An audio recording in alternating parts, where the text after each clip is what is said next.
राजकीय वातावरणात चांगल्याच हालचाली होत आहेत। पुणे महानगरपालिका निवडणुकीच्या रणधुमाळीत प्रभाग क्रमांक 9 मध्ये बॅनरबाजीमुळे राजकारण चांगलंच तापलेलं दिसतंय। उपमुख्यमंत्री अजित पवार यांच्या आजच्या सभेपूर्वी अज्ञात मतदारांनी थेट दादांनाच लक्ष करत हाच का दादाचा वादा असे सवाल विचारलेत। अवैध धंदे आणि जमिनी लाटणाऱ्यांचा प्रचार तुम्ही करणार का अशा आशयाचे हे बॅनर सध्या पुण्यात चर्चेचा विषय ठरले। आपले प्रतिनिधी सागर आवाड आपल्याला याबद्दलची अधिकची माहिती देणार आहेत।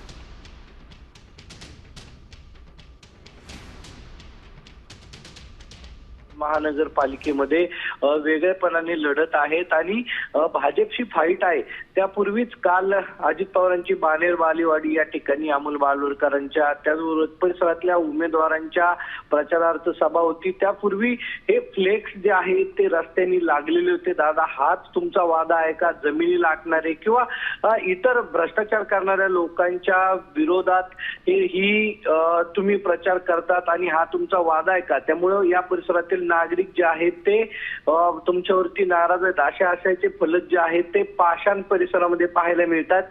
पाषाण परिसरामध्ये ही दादांकडून काय उमेदवारी दिली गेली नाही, त्या ठिकाणी अनेक लोक नाराज असल्याची चर्चा सुरू आहे। नेमके बॅनर कोणी लावले हे अजून समजू शकलं नाही।